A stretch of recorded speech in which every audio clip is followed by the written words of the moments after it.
Assalamualaikum warahmatullahi wabarakatuh. Ditinggal kekasih pergi ke Belanda, hati pun sedih dan juga cemas. Kembali lagi dengan saya Selinda di Bintang Podcast Guru PAUD Dikmas.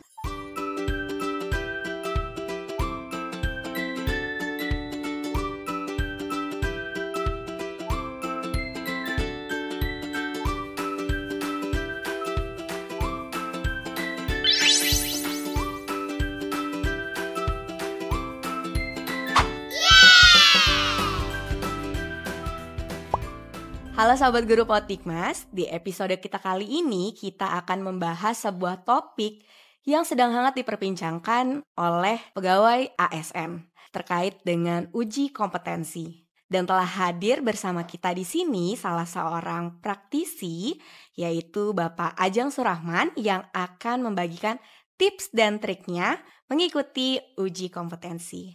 Assalamualaikum Pak Ajeng. Waalaikumsalam warahmatullahi wabarakatuh. Selamat siang Pak Seli. Selamat siang. Nah, Pak Ajeng gimana kabarnya hari ini? Alhamdulillah. Alhamdulillah. Efek puasanya belum berpengaruh. Tetap semangat ya. Tetap semangat. Alhamdulillah. Nah Pak Ajeng, sebelum kita ngobrol lebih lanjut lagi terkait dengan uji kompetensi ini ya. Nah Pak Ajeng boleh sapa dulu sahabat Guru PAUD Dikmas di seluruh Indonesia. Oke. Assalamualaikum warahmatullahi wabarakatuh. Selamat siang sahabat Guru PAUD Dikmas dimanapun Anda berada. Oke, nah Pak Ajeng kesibukannya saat ini apa nih? Saat ini karena sudah memasuki purna tugas, jadi beraktivitas di rumah saja sambil menulis skrip, rekaman video untuk TikTok saya. Iya, saya lihat nih TikToknya Pak Ajeng nih ya, wah keren-keren ya. Berbagi tips dan trik juga di sana ya tentunya ya Pak Ajeng ya. Ya, kita kenalkan ketenagaan pendidikan non formal Mbak. Oke. Ya, supaya masyarakat luas tahu apa itu ketenagaannya. Nah berarti Pak Ajeng nih sudah lama berkecimpung di pendidikan non formal begitu ya. Saya sudah 30 tahun pengalaman di bidang pendidikan non formal itu, terutama bidang ketenagaannya 30 tahun. Luar biasa. Nah sahabat Guru PAUD Dikmas, kali ini kita akan ngobrol-ngobrol nih lebih jauh lagi terkait dengan uji kompetensi itu sendiri. Nah Pak Ajeng, ngobrol-ngobrol nih ya tentang uji kompetensi. Sebenarnya itu regulasinya itu seperti apa sih? Ya, jadi untuk uji kompetensi, terutama untuk pamong belajar dan pendidik, itu memang sejak dikeluarkannya Permenpan nomor 14 tahun 2010 dan Permenpan nomor 15 tahun 2010 bahwa penilik dan pamong belajar yang akan naik jenjang jabatan itu wajib ikut dan lulus uji kompetensi sebagai persyaratan mutlak untuk mengukur kemampuan mereka untuk naik ke tingkat yang lebih tinggi, satu tingkat lebih tinggi. Nah, kalau guru pengawas itu baru diterapkan kebijakan itu sejak tahun 2017, seiring lahirnya Peraturan Pemerintah Nomor 11 2017. Gitu, Mbak. Nah, kalau menurut Pak Ajeng sendiri ya, terkait dengan pentingnya uji kompetensi itu sendiri, itu seberapa penting atau seberapa diharuskanlah itu adanya uji kompetensi itu sendiri? Jadi memang itu diharuskan untuk naik jenjang jabatan untuk mengukur, untuk menilai kemampuan kompetensi pamong belajar dan penilik untuk layak atau tidak untuk naik jenjang jabatan. Kenapa seperti itu? Karena ketika logikanya, ketika naik jenjang jabatan, artinya risiko tugas pun semakin berat. Pekerjaannya semakin berat, gitu kan? Maka diperlukan kesiapan, keterampilan untuk memenuhi atau apapun tuntutan dari pelaksanaan tugas tersebut yang jenjangnya lebih tinggi. Itu, Mbak. Nah berarti tujuan dari pelaksanaan uji kompetensi itu salah satunya untuk melihat sebagai parameter gitu ya. Nah di samping itu juga sebagai tadi prasyarat untuk naik jenjang. Kalau mereka tidak lulus maka tidak bisa naik jenjang jabatan. Nah berarti ini naik jenjang itu seperti naik pangkat gitu atau bagaimana? Beda. Kalau naik pangkat itu kan dari golongan 3A ke 3B, 3B ke 3C, 3C ke 3D gitu kan ya. Nah kalau naik jabatan, naik jenjang jabatan itu dari jenjang pertama ke jenjang muda ke jenjang madya dan ke jenjang utama untuk yang penilik. Begitu. Oke. Jadi ada perbedaan. Jadi ketika seorang pamong penilik pangkat golongannya 3B Mm-mm. mau naik ke 3C, Mm-mm. maka dia akan naik pangkat golongan dari 3B ke 3C, juga naik jenjang jabatan dari pertama ke muda. Kemudian yang golongan 3D ke 4A. Nah, dari golongan 3D ke 4A, di samping naik pangkat golongan, dia pun naik jenjang jabatan dari muda ke madya. Itu contohnya, Mbak. Jadi beda, jangan salah persepsi. Ya, harus bisa dibedakan. Jadi kapan dia harus ikut uji kom? Ya kalau naik jenjang jabatan. Gitu. Jadi kalau dia sudah golongan 3B, mau naik ke 3C, maka dia wajib ikut uji kompetensi itu. Kalau saat ini dia 3D mau naik ke 4A, maka dia wajib ikut uji kompetensi untuk naik dari muda ke madya. Nah, kalau penilik itu ada yang dari 3C ke 3D. Nah, 3C ke 3D itu naik dari madya ke utama gitu. Nah, jadi itu bedanya. Jadi kalau naik dari 3A ke 3B nggak perlu uji kompetensi. Dari 3C ke 3D nggak perlu uji kompetensi. Jadi begitu, Mbak. Nah, jadi harus bisa membedakan nih. Kalau enggak nanti pusing sendiri pemangku jabatannya. Iya. Oke, nah itu tadi sahabat Guru Politik Mas tuh ya, perlu diperhatikan bahwa uji kompetensi ini untuk naik jenjang jabatan ya, gitu. Nah, sebenarnya untuk uji kompetensi ini sendiri itu sejak kapan sih Pak Ajeng? Jadi uji kompetensi kita laksanakan, itu kan ketentuannya 2010 sudah ada ya. Nah, tetapi untuk pamong belajar dan penilik kita mulai pada tahun 2015. Nah, tahun 2015 itu berbarengan pelaksanaannya untuk kegiatan pemetaan mutu guru PAUD dan guru dan tenaga kependidikan. Kita di bawah Dirjen GTK. Nah, itu sudah dilakukan pengukuran itu. Tetapi secara khusus untuk yang naik jenjang jabatan saja itu kita laksanakan mulai tahun 2016 sampai saat ini.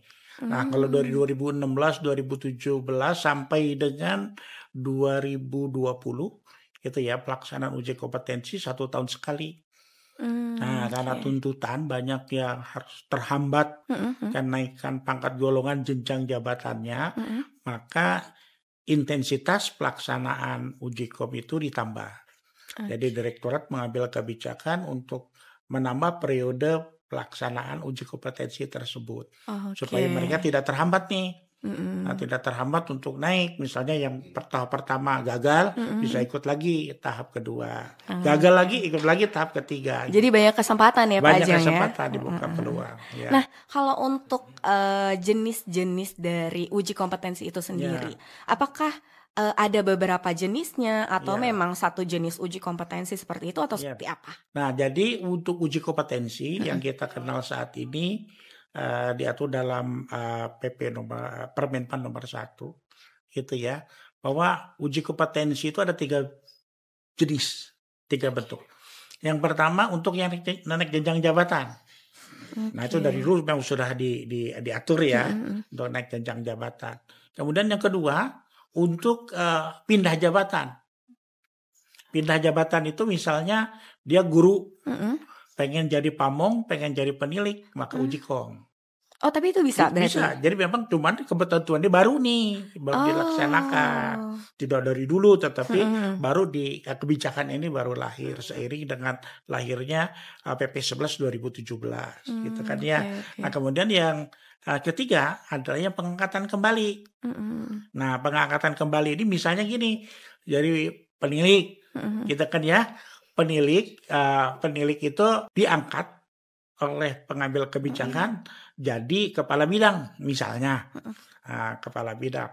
Nah, kalau awal dulu itu pengangkatan menjadi kepala bidang itu ada pembebasan sementara. Tapi sejak dikeluarkannya Permenpan nomor 13 2017 itu bahwa tidak ada lagi pembebasan sementara. Jadi kalau dia diangkat jadi kepala bidang secara penuh, melaksanakan tugas di luar jabatan fungsional pamong peniliknya secara penuh. Nah, ingin kembali lagi, maka dia harus ikut uji kompetensi lagi.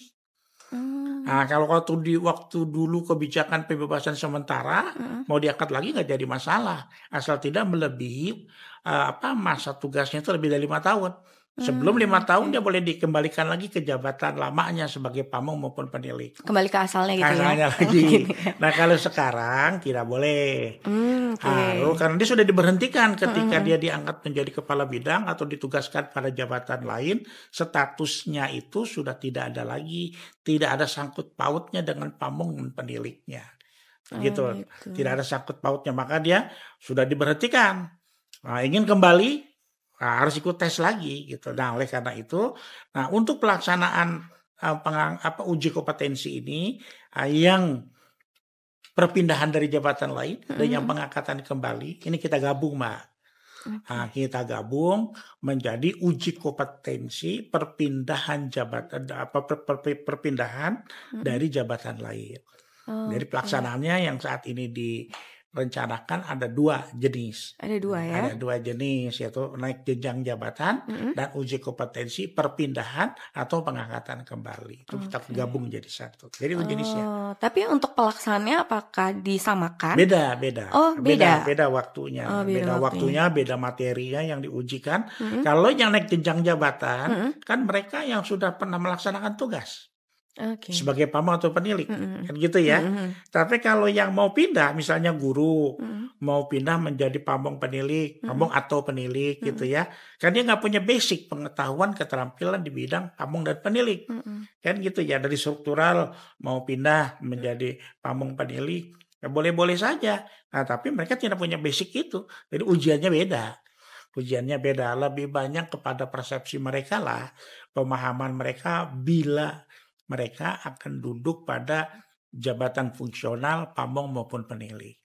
Jadi beda kedalaman materinya, materi ujinya itu pasti beda gitu. Jadi nggak bisa disamakan. Tapi kalau untuk seleksinya itu sendiri sama gitu maksudnya? Sama, tahapannya sama. Tahapannya sama ya? Sama, berarti untuk uji materinya saja yang berbeda. Kalau tahapan lainnya seperti harus mengupload berkas, dilakukan verifikasi, itu sama. Itu sama. Kalau memenuhi syarat boleh ikut, kalau nggak memenuhi syarat administrasi nggak boleh ikut. Nah, mungkin Pak Ajang nih, karena tadi kan dikatakan itu baru saat ini ya yang terkait dengan pindah jabatan itu tadi ya, pindah jabatan lain. Nah, mungkin bisa dijelaskan sedikit lebih detail lagi nih terkait dengan uji kompetensi yang pindah jabatan lain itu kepada sahabat guru Pautikmas. Jadi sahabat guru Pautikmas, jadi bila ada ketentuan yang ada saat ini kita hanya mengatur perpindahan jabatan fungsional. Jabatan fungsional itu seperti guru, laboran, gitu kan ya, ada pengawas. Mau pindah menjadi pamong penilik, itu yang kita layani. Tetapi yang struktural, misalnya kepala seksi, pembantu pimpinan, pengen jadi pamong penilik, mau pindah nih. Nah, itu memang boleh, tapi ada risiko.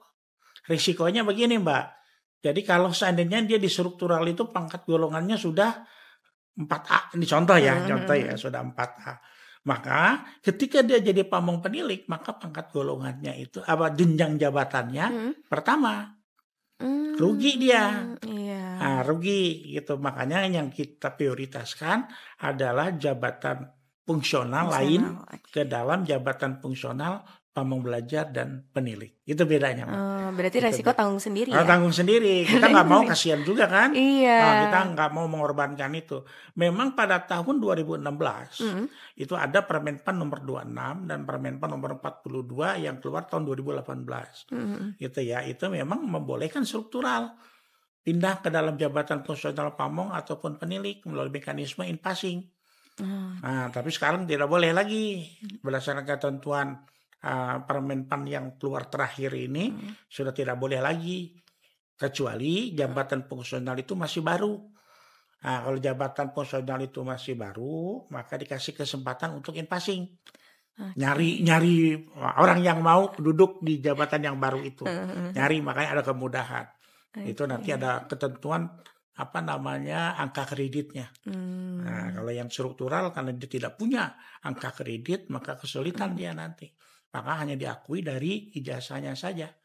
Nah, ijazahnya kalau S1 itu 100 kalau tidak salah. Nah, gitu Mbak. Nah berarti sebenarnya kalau untuk uji kompetensi itu sendiri ini bukan hal yang baru gitu ya Pak Bukan Ajeng yang ya? baru, apalagi untuk pamong penilik ya. Dari dibandingkan guru dan pengawas, sebetulnya pengalamannya lebih banyak yang pamong penilik. Nah gitu. Kalau yang guru kan baru saja ketika keluar Permenpan nomor 11 2017 itu. Itu pun tidak langsung dieksekusi. Baru pada terakhir inilah 2020-an lah yang untuk yang guru ya. Tapi kalau pamong penilik ya pengalaman sudah cukup lama lah. Tinggal masalahnya kesiapan teman-teman ini. Nah, gitu ya, Mbak. Nah berarti ini pas banget menghadirkan Pak Ajeng di sini ya untuk menjelaskan tadi itu tips dan triknya. Tapi sebelum kita lebih lanjut lagi ke tips dan triknya menghadapi uji kompetensi ini, nah kalau untuk periode waktunya, nah periode waktunya itu sendiri di tahun 2024 itu tahun kapan? 2024 ini ada beberapa tahap gitu lah Mbak ya. Ini ada bulan April ini. Bulan April ini ya. Tanggal 29 akan dilaksanakan. Ini sedang proses verifikasi berkas sekarang.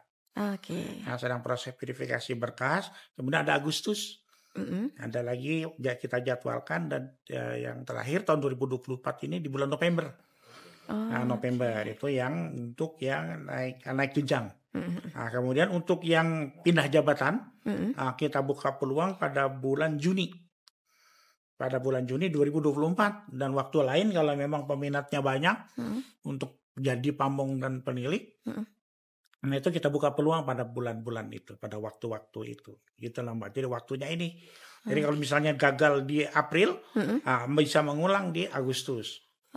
Gagal lagi di Agustus, bisa ngulang lagi di November. Tapi janganlah. Ya kalau bisa sekali aja jangan ya. Sekali aja. Ngerepotin. Ngerepotin yang mau ikut ujian dan ngerepotin panitianya juga orang direktorat. Waktunya habis jadi ngurusin mereka bulak-balik. Iya kalau bisa sekali aja dan sekali lulus cukup ya. selesai. Harus bisa. Harus bisa dan harus bisa. Gitu. Nah kalau untuk tadi kan periodenya itu banyak gitu ya Pak Ajeng ya. Itu beberapa bulan gitu ya waktunya gitu ya. Nah untuk siapa-siapanya saja yang bisa mengikuti uji kompetensi itu sendiri itu siapa? Ya jadi yang boleh ikut uji kompetensi kenaikan jenjang ya. Uji kompetensi kenaikan jenjang itu adalah mereka yang sudah memenuhi syarat untuk naik pangkat golongan dan jenjang jabatan. Dibuktikannya dengan apa? Dia sudah memperoleh akumulasi angka kredit yang ditentukan untuk naik jenjang jabatan. Ya walaupun dia kepengen menggebu-gebu, tapi angka kreditnya tidak mencukupi, nggak boleh. Sabar dong gitu ya. Sabar, penuhi dulu tuntutan kebutuhan angka kreditnya, baru dia bisa ikut. Itu selama itu belum terpenuhi nggak bisa. Itu yang pertama. Kemudian yang kedua persyaratannya dia harus daftar. Iya kalau nggak daftar ya nggak bisa dong ya. Gimana tahu kita dia mau tes atau tidak kan gitu ya. Nah kemudian yang berikutnya harus daftar dan mengupload berkas-berkas. Tuh kemudian setelah mengupload berkas maka akan dilakukan dilakukan verifikasi. Nah ini banyak nih Mbak nih. Banyak masalah nih. Jadi banyak teman-teman merasa sudah mengupload berkas, tapi berkasnya nggak masuk. Jadi larinya kemana tuh Pak Ajeng? Jadi ada helpdesk. Ngadu. Itu kan dan pastikan bahwa memang berkasnya sudah diterima oleh panitia. Jangan sampai nanti ketika dilakukan verifikasi berkasnya tidak ada atau mengupload berkas yang tidak berkaitan. Ini juga masalah nih Mbak. Ini pengalaman saya nih ngurusi pamong belajar nih dan penilik ya. Terkadang tidak diperlukan mengupload berkas, kita minta SK dia sebagai pamong atau penilik. Tapi yang diupload SK kenaikan pangkatnya jadi guru. Tidak relevan kan? Itu kan jabatan lama dia. Kita nggak perlu itu. Kita pengen tahu status terakhir dia di jenjang apa, gitu kan ya. Nah itu yang sering kali teman-teman agak lalai. Agak lalai nih masalah ini nih. Jadi ketika diupload berkas yang tidak relevan. Bahkan yang lebih tragis lagi pernah fotokopi kartu taspen Mbak di-upload gitu kan. Salah mungkin Pak Ajeng mungkin itu. salah kali ya. Mudah-mudahan bukan karena kesengajaan. Karena kebanyakan berkas. Ya karena gitu. memang terbuka. Orang bisa siapa saja bisa masuk.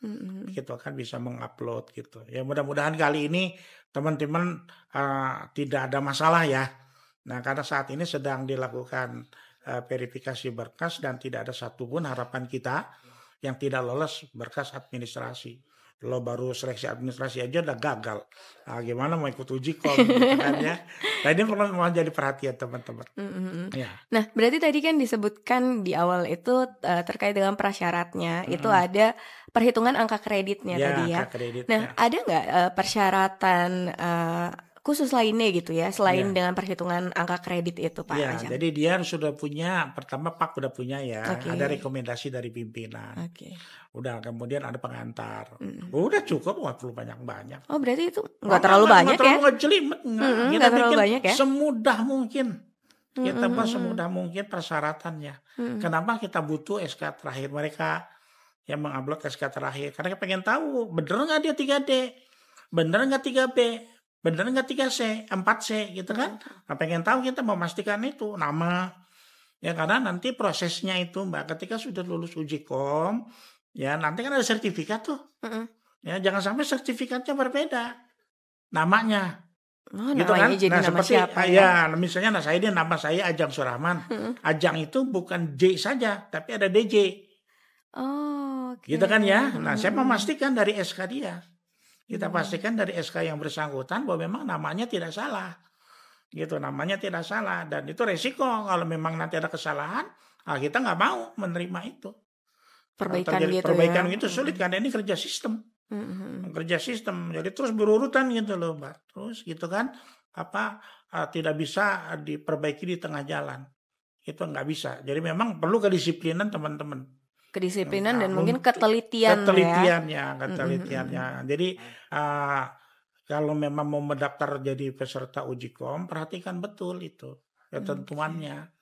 Yang ketentuannya diperhatikan, upload berkas sesuai dengan yang diperlukan. Gitu. Kalau yang tidak terkait nggak usah. Surat nikah nggak usah lah, siapa yang ya, kalau surat nikah nggak perlu lah diupload gitu. Jadi itu aja Mbak. Persyaratannya menurut saya simple. Menurut saya simple, jadi nggak perlu banyak macam-macam lah, udah. Nggak banyak ya, berarti ya. Nah, Pak Ajang, boleh nggak sedikit lebih dijelaskan lagi nih ya, mungkin kepada sahabat guru PAUD Dikmas nih, mungkin ada yang masih bingung terkait dengan tadi naik pangkat, naik golongan, sama satu lagi tadi apa ya? Naik jenjang jabatan gitu. Karena saya sendiri juga masih agak bingung gitu Pak Ajang. Memang masih perlu waktu Mbak, memahami itu memang tidak mudah. Ya, tapi memang perlu mendapat perhatian dari teman-teman bahwa ada bedanya. Naik pangkat, naik jenjang jabatan itu memang berbeda. Itu yang harus dipahami. Apa bedanya? Kalau naik pangkat golongan memang sama-sama dengan angka kredit. Sama dengan angka kredit. Tapi kita perlu tahu bahwa yang pangkat jenjang jabatan pertama itu pangkat golongannya apa? Tahu itu dulu. Ya, kalau jenjang pertama pangkat golongannya 3A dan 3B. Itu pertama. Yang muda 3B, 3C, 3D. Itu masuk kategori jenjang muda. Jadi pangkat golongannya 3B, 3C, 3B, 3C, 3D. Nah, itu masuk kategori yang muda. Ya, 3A, 3B, ya, sahabat guru PAUD Dikmas, ya 3A, 3B itu masuk kategori jenjang pertama. 3C, 3D itu masuk klasifikasi jenjang muda. Gitu ya. Kemudian yang 4A, 4B, 4C itu masuk kategori jenjang madya. Gitu. Nah, nanti ada lagi yang sedang kita perjuangkan yang utama. Dari 4D. Nah, tadi dari 4A, 4B, 4C, bukan 3C ya. Bukan 3A. 4C. Nah, jadi 4D, 4E itu pangkat tertinggi itu, Mbak. Itu pangkat tertinggi itu masuk kategori utama, ahli utama. Ahli. Nah, ya, jadi di pamong belajar dan penilik itu masuk kategorinya ahli. Jadi ahli pertama, ahli muda, ahli madya, dan ahli utama. Begitu gitu itu jenjangnya ya. Mudah-mudahan teman-teman karena terutama untuk mamong penilik udah bisa membedakan inilah. Kalau serius memperhatikan. Yang repotnya itu ketika dijelaskan seperti ini nangkepnya nggak serius. Nah, jadi kebingungan sendiri ngupload berkas padahal baru korongan 3C. Jadi nggak sesuai nggak ya. sesuai ketentuan. Jadi percuma itu bakal dicoret oleh teman-teman. Jadi kalau memang mau naik dari 3B ke 3C, maka uploadlah berkas kenaikan pangkat di 3B-nya. Jangan kenaikan pangkat dari 3A ke 3B. Pasti dicoret itu. Nah, misalnya mau naik dari 3B ke 3C ya. Dari pertama mau ke muda. Nah, dari pertama mau ke muda. Begitu. Kan harus diupload itu 3B-nya. Pernah naik pangkat naik jenjang jabatan naik pangkat di 3B. Ya, kalau yang diupload 3A nggak bisa. Nggak sesuai dong. Nggak sesuai ketentuan. Jadi artinya dia belum waktunya naik jenjang jabatan. 3C ke 3D. Itu nggak perlu. Nah, ketika dari 3D ke 4A, maka yang diupload, yang dikirim berkasnya adalah SK kenaikan pangkat terakhir dia di 3D. Jangan yang naik dari 3B ke 3C. Nggak nyambung ya. Nggak nyambung, tidak memenuhi syarat. Memang dia belum waktunya untuk naik jenjang. Dan itu dapat dipastikan akan di-delete. Pada saat verifikasi itu ya. Jadi banyak yang gagal. Memang banyak saya baca di WA grup ya. Teman-teman baru verifikasi aja udah nggak lolos. Iya mungkin itu yang membuat jadi sahabat guru Potikmas juga jadi sedikit gitu. Jadi memang kurang kecewa perhatian. gitu ya. Kalau memang tidak mengerti, tanya. Itu kan ya, tanya dengan yang ngerti, dengan yang senior-seniornya yang sudah pernah ikut uji kom. Jangan sampai salah. Rugi, waktu kita terbatas. Nah, memang yang resikonya ini Mbak, saya langsung masuk ke resiko nih. Gitu ya, ke resiko. Jadi kalau seandainya nih dia dari 3D mau ke 4A. Contoh nih ya. Nah, dari 3D mau ke 4A. Dia akan naik pangkat dari 3D ke 4A. Pangkatnya.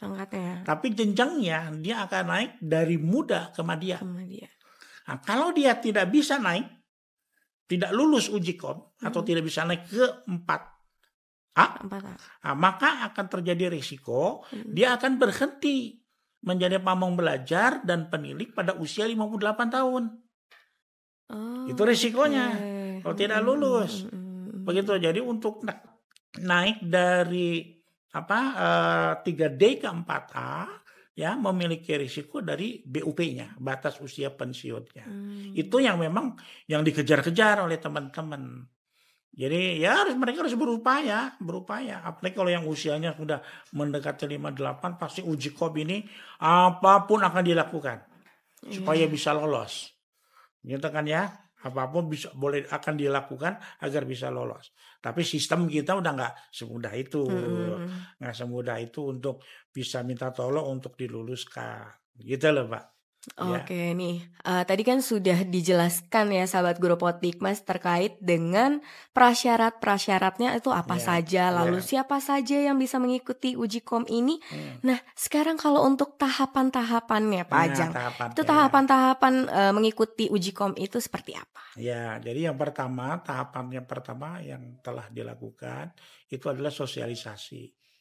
Nah ini teman-teman kalau direktorat akan mengadakan sosialisasi, tolong disimak baik-baik, diperhatikan baik-baik, gitu loh, jangan dianggap remeh. Kalau memang udah niat mau naik, sudah waktunya mau naik jenjang, ketika ada sosialisasi ini diperhatikan betul ketika sosialisasi dilakukan. Kemudian yang kedua pendaftaran. Ya tahapan yang kedua pendaftaran. Jadi setelah sosialisasi itu pendaftaran. Ya kemudian penerimaan berkas. Setelah berkas masuk dilakukanlah verifikasi. Ya setelah verifikasi diumumkan hasil verifikasi. Siapa-siapa saja yang lolos verifikasi dan artinya yang lolos verifikasi itulah peserta uji kom yang sesungguhnya. Kemudian ada pelaksanaan uji kom itu sendiri. Ada pelaksanaan uji kom itu sendiri. Nah, kemudian ada sambungannya, terutama untuk pelaksanaan uji kom ini ya, terutama untuk yang akan naik dari madya, naik jenjang dari madya ke utama. Nah ini ada tambahan Pak. Jadi di samping dia akan mengikuti tes uji kom dalam bentuk tertulis, ya tertulis di situ, kemudian dia akan ikut wawancara. Oh ada wawancaranya Ada wawancara juga. untuk melengkapi dan ini sesuai dengan amanat dari Dirjen kita, ketentuan teknis dari Dirjen GTK yang mensyaratkan bahwa untuk yang akan naik ke utama itu wajib mengikuti wawancara dan harus lulus. Karena apa? Karena kalau yang madya tadi batas usia pensiunnya 60 tahun, kalau yang 65 yang utama ini batas usia pensiunnya 65 tahun. Jadi tambah 5 tahun lagi. Jadi wajar kalau seleksinya diperketat gitu loh, ya. Tapi yang nggak ketat-ketat amat sih sebetulnya. Gitu. Nah kalau untuk bentuk pelaksanaan uji komnya itu sendiri, khususnya di tahun 2024 ini seperti apa Pak Ajeng? Ya, jadi pelaksanaannya sama seperti tahun-tahun lalu, beberapa tahun terakhir, begitu ya. Dia pelaksanaannya itu dengan uji kom secara online. Ya, uji kom secara online, tapi tidak diorganisir. Kami tidak mengorganisir, kaminya nih, tidak dikumpulkan pada tempat uji kompetensi, tapi ini diserahkan kepada mereka. Kalau mereka pengen kumpul pada lokasi tertentu yang akses internetnya bagus, monggo silakan. Saran saya malah kumpul. Ketika mengalami kesulitan, jadi bisa ada yang mengatasi. Jadi saling sharing juga kan Pak Ajeng sharing ya? untuk teknisnya. Tapi kalau untuk soal, walaupun duduk bersebelahan, itu soalnya beda Mbak. Jangan tanya bisik-bisik tetangga. Jadi gitu nggak kan bisa ya lihat kanan kiri itu ya. Nomor 20 A apa B nggak bisa ditanya sama temennya karena temannya soalnya berbeda. Berbeda. Jadi nggak bisa. Jadi opsi soal itu sebanyak 50 soal. Ya 50 soal waktunya 100 menit dan opsi pilihannya itu adalah 5 opsi. Dipilih satu yang paling tepat. Gitu. Jadi ini yang perlu dipahami oleh teman-teman. Gitu kan ya. Waktunya kalau 50 soal 100 menit berarti kan satu soal 2 menit. Ya untuk diselesaikan, dipikirkan oleh para peserta ini agar sebelum 2 menit dia sudah bisa memutuskan. Begitu. Nah, kemudian kalau tadi yang saya jelaskan, kalau yang naik dari madya ke utama, kita akan lakukan wawancara. Kita akan wawancara, nanti dari hasil yang sudah lulus itu akan dihubungi untuk mengikuti wawancara. Begitu tahapannya tuh Mbak yang selama ini sudah berjalan. Berarti gitu. Tetap di 2024 juga sama seperti itu ya? Kita hanya perbaikannya mungkin dari perbaikan sistem gitu ya. Sistemnya udah semakin terproteksi. Udah nggak bisa diintervensi. Siapapun orangnya nggak bisa intervensi. Begitu. Jadi jangan teman-teman berharap, wah saya kan teman akrabnya Pak Ajeng ya. Jadi nanti minta tolong aja Pak Ajeng nih ya. Nggak bisa ya. Nggak bisa melakukan itu. Jadi teman-teman harus siap betul pengetahuannya untuk mengikuti uji kom ini. Dan konsentrasi, jangan buru-buru mengerjakan itu. Tenang. Jangan dibawa panik gitu kan. Nah, kalau panik buyar semua itu gitu kan ya. Itu Pak. Nah Pak Ajeng, kalau untuk kelulusannya itu sendiri, apakah ada kriteria ataupun juga passing grade tertentu yang harus dilampaui oleh sahabat guru Potik Mas? Ya, ada Mbak, ada. Kita sudah menetapkan sesuai dengan peraturan Dirjen yang ada, ya bahwa passing grade-nya itu untuk lulus nilainya 70. Nah ini cukup tinggi, buat saya ini cukup tinggi nih. Cukup tinggi kalau 70 karena beberapa tahun ketika saya belum pensiun menangani ini untuk sampai ke 60 saja susah. Gitu kan ya. Nah, tetapi ada kelebihannya nih. Teman-teman jangan panik dulu dibilang 70. Kisi-kisi sama. Kita akan share kepada teman-teman. Mungkin panitia sudah men-share kisi-kisinya. Gitu kan ya, apa saja yang mau ditanyakan. Gitu ya. Ini sudah masuk ke trik nih, jadi saya ngomong ke trik jadinya nih ya. Boleh ya? Udah spill sedikit nih. Udah jenggung dikit gitu kan. Jadi trik itu adalah bagaimana kita bisa memahami kisi-kisi yang ada. yang diberikan oleh panitia. Itu sudah kemurahan hati panitia tuh. Nah, cuma kita nggak bisa share untuk soalnya.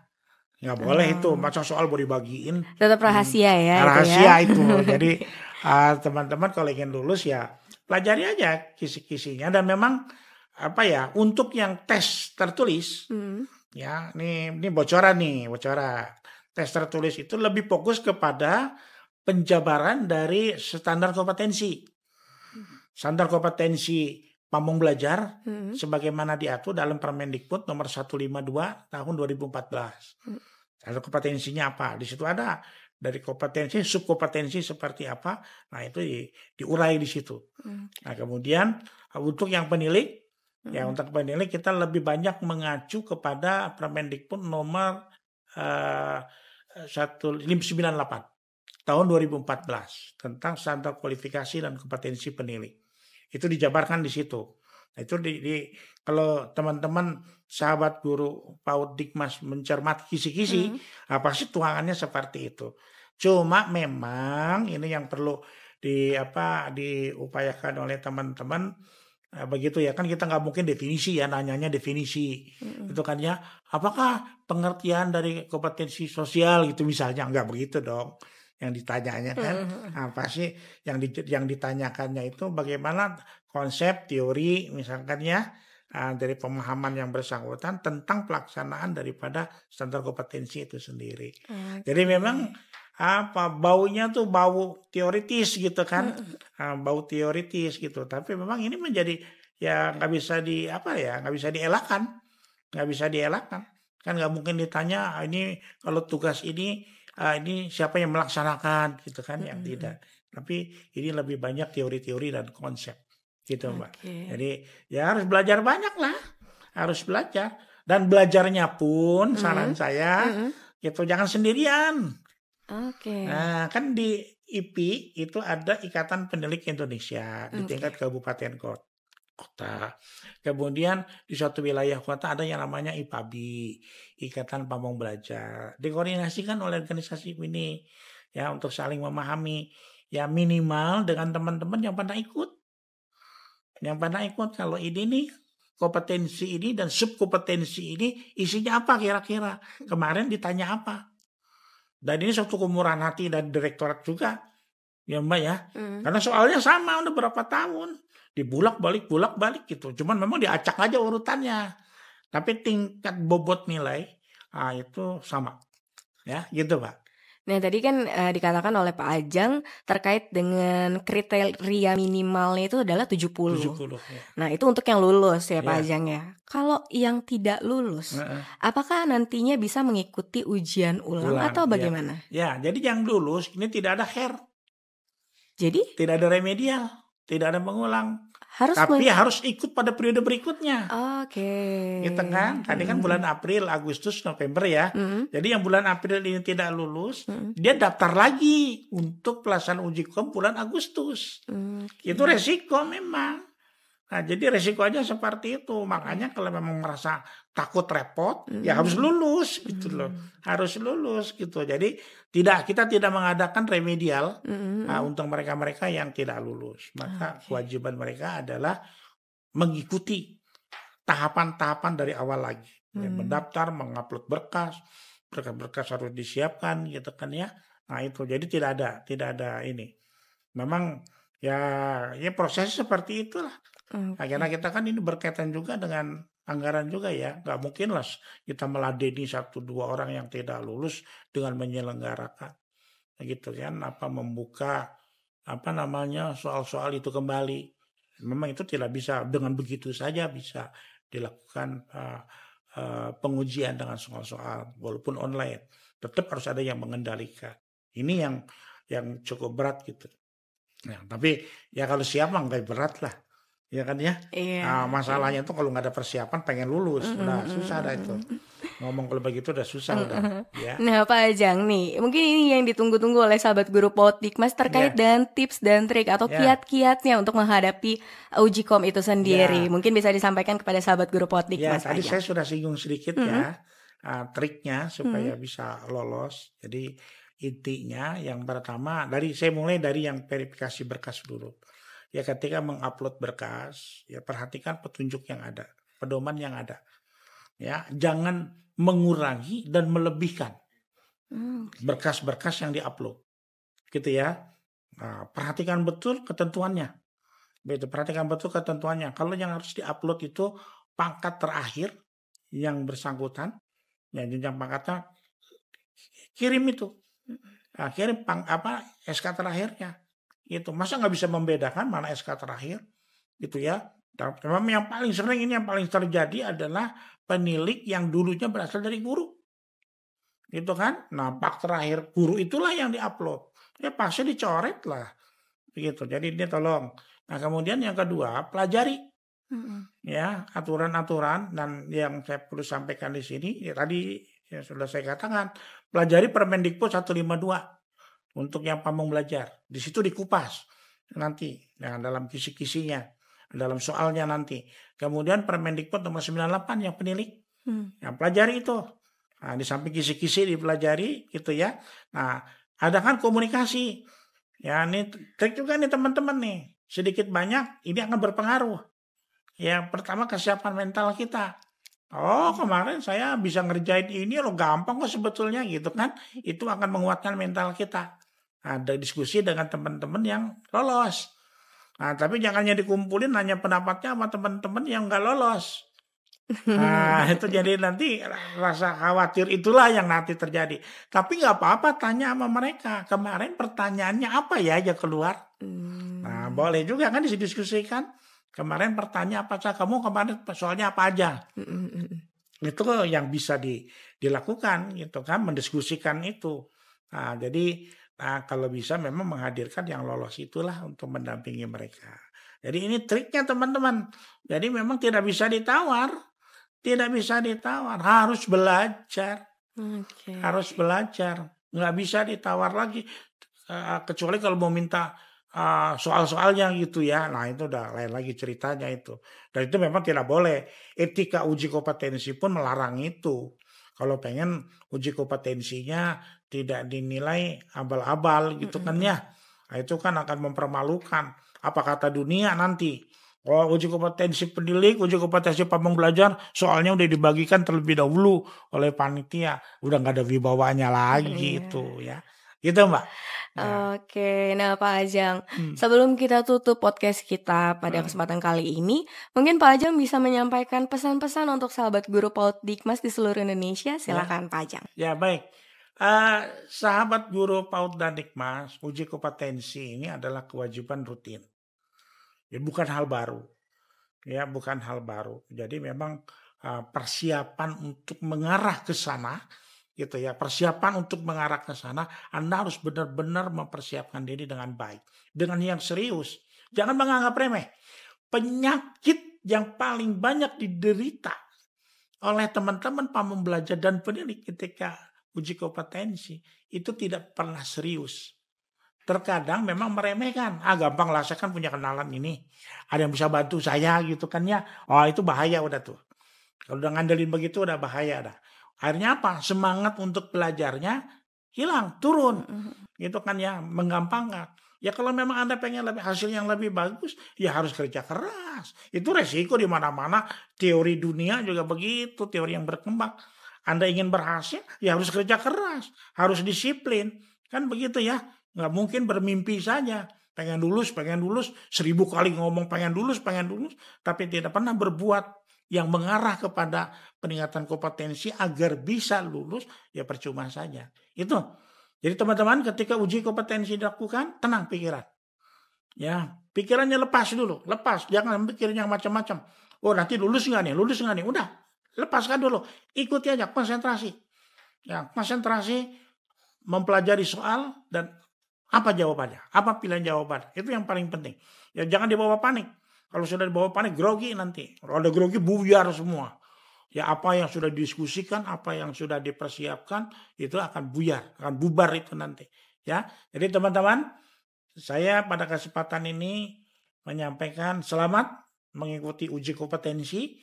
Ya, semoga Bapak Ibu semua, sahabat guru PAUD dan Dikmas bisa sukses. Ya, walaupun memang kondisi saat ini lebih berat. ya karena peralihan ketentuan ya penilaian kinerja ini.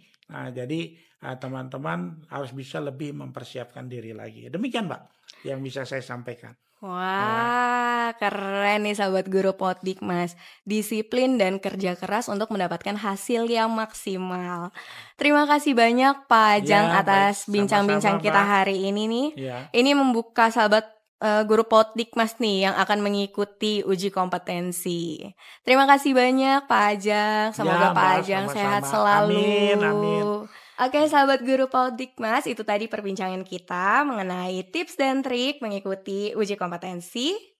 Saya Selinda Febriani pamit undur diri. Sampai bertemu lagi di Bintang Podcast episode selanjutnya. Dan untuk sahabat guru Podikmas, jangan lupa untuk like, komen, dan aktifkan notifikasinya. Dan untuk sahabat guru Podikmas yang punya ide-ide terkait dengan topik-topik yang akan diperbincangkan di podcast kita, boleh komen di kolom komentar di bawah ini. Saya Selinda Febriani pamit undur diri. Wassalamualaikum warahmatullahi wabarakatuh.